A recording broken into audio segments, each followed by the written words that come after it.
Assalamualaikum warahmatullahi wabarakatuh, sahabat sekalian.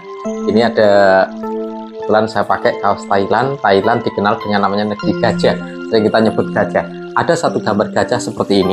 Oke, ini kalau kita gambar gajah, oke, ya, ini ya kakinya ada. Oke,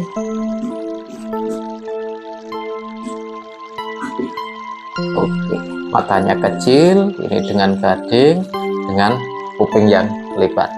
Gajah ini ketika dia diikat ini dengan tali yang kecil di kakinya, lalu diikatkan ke sebuah kursi saja. Kalau kita misalnya punya kursi seperti ini, ya, oke, gajahnya diikatkan ke tali kursi, udah, tidak perlu gajah itu meronta kuat. Sebenarnya hanya cukup dipinggirkan saja, kursinya akan hilang. Tapi apa yang terjadi? Yang terjadi gajah ini secara ini, kalau kita bilang ini adalah otaknya, ini adalah pikirannya. Jadi apa yang menjadi main di dalam gajah, main di gajahnya adalah terbelenggu. Karena terbelenggu, akhirnya tidak berani melepaskan dari patok, dari kursi atau ikatan apapun. Yang terjadi sebenarnya secara terus-menerus itu bisa terjadi pada siapa saja. Saya, Anda pun bisa terbelenggu seperti itu, dan itu bukan sesuatu yang sulit. Apa yang bisa terjadi?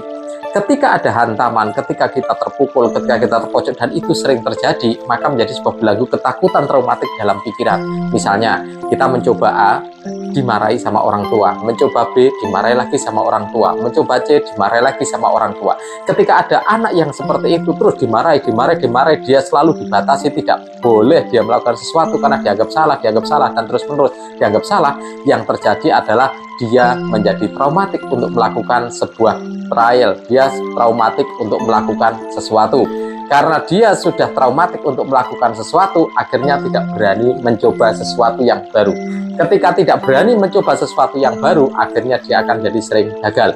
Dan yang menjadi gagal bukan energinya, bukan kapabilitasnya, bukan tenaganya, tapi yang menjadi gagal adalah pikirannya, mainnya yang telah membatasi.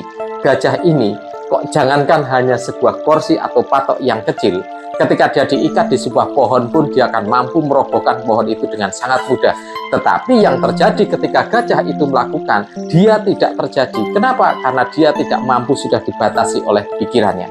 Belenggu yang sangat kuat ini sudah menjadi penjara pikiran bagi gajah, sehingga yang namanya penjara pikiran akan lebih membatasi gerak-gerik, akan membatasi lebih kekuatan dari kita dibanding dengan yang namanya kekuatan dari apapun yang kita miliki, karena akan membatasi, menjadi sebuah mental block di dalam hidup kita. Setiap manusia memiliki mental block, apapun mental blocknya. Ada mental block karena masa kecil, ada inner child, ada ketika masa dalam kandungan, bahkan ketika sekolah, ketika dia sudah dewasa pun bisa membuat sesuatu yang terjadi pada dirinya, menciptakan mental block dalam pikirannya. Mental block ini ketika masih terpenjara dalam pikiran, masih membalut dalam pikiran kita, maka mental block ini menjadi penghambat sukses yang luar biasa. Sehingga salah satu hal untuk melakukan sesuatu kegiatan sehingga dia bisa sukses, harus melepaskan diri dari sebuah mental block. Mental block seperti ini banyak sekali yang bisa dilakukan, entah itu dengan konsep ada hipnoterapi, dengan konsep try mencoba terus-menerus sampai dengan membuktikan kalau dia berhasil. Ada yang menggunakan NLP, ada yang menggunakan EFT, dan berbagai macam pola. Dan untuk teman-teman semuanya juga bisa mengikuti sebuah pelatihan kelas motivasi tertentu yang di sana juga dilakukan mental block trigger, sehingga pecah mental blocknya, sehingga dia terbebas dari belenggu mental blocknya. Untuk Anda yang sekarang ini merasakan sering terjadi kegagalan, sering terjadi sesuatu yang tidak nyaman dalam hidup, bisa jadi karena ada mental block yang membelenggu di dalam pikiran atau di dalam memori bawah sadar kita. Dan untuk itu kita harus fight untuk bisa melihat satu demi satu apakah ada mental block dalam diri kita, dan selanjutnya melakukan evaluasi kapan akan dilakukan pembenahan terhadap mental kita. Tidak bisa dilakukan sendiri, bersama dengan seorang coach, dengan konselor, dengan seorang terapis, Anda akan terbantu.